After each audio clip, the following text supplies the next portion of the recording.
Hello everyone, Suzanne Knabe-Nicole here from Police Science Doctor with your weekly dose of police science snippets. These are 3 bits of actionable pieces of information that have been established through very recently published research findings in the fields of police science, investigative psychology, evidence-based policing, forensic psychology, crime analysis, military, and all that kind of stuff.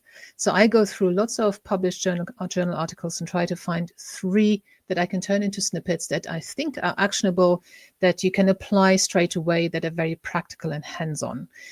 There is a whole library of 205 previous PDFs with 3 snippets each from all of the previous weeks on the Police Science Doctor website. Just Google Police Science and go to Police Science Doctor and click on the read page. If you can't access that yet, as it's password protected, all you have to do is enter your details into the form that pops up or that is at the bottom of every page. So you're on the email list, and then you will get emailed the password to access it, and you can download all the previous snippets. Also, when you're on the email list, you will get those snippets into your inbox every Tuesday with the links to the original research article. And I'm not going to spam you with anything. So just bonuses.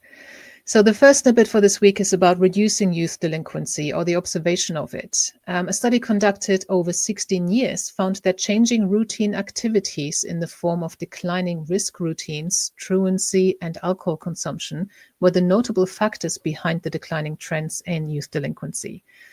Obviously, what's probably related to that is the teenage onset and versus the life course persistent one. So most teenagers will, or a proportion of teenagers will offend between the ages of 13 to 17, and then they will stop offending on their own just because they grow out of it. So this is probably why they change their routines, and then obviously the decreased truancy and alcohol consumption then have an impact on reducing the risk of offending, is my interpretation of this. The second snippet is about trust and reporting. This study found that trust in the police does not predict willingness to report violent crime, contrary to expectations. Emotional responses to violent victimization may interfere with the usual cost-benefit analysis of reporting.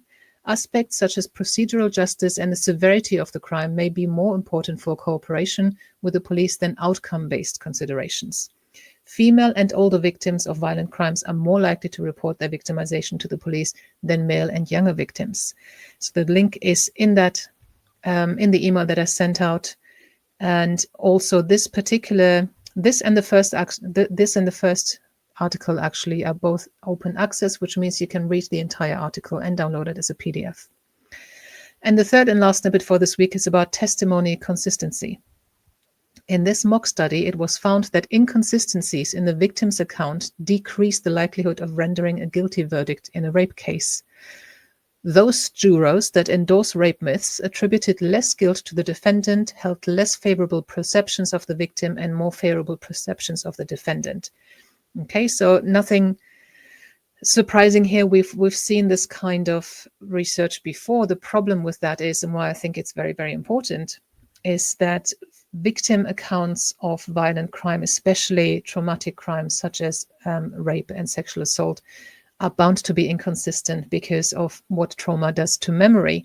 And that's why it's so important that we educate jurors and everyone working in the criminal justice system on normal responses to such trauma, normal responses of memory, normal responses of the brain, and that we can't expect victims to be giving chronological accounts completely consistency. That is unrealistic. If we are judging them by that, then we are going to make sure that a lot of offenders go unpunished.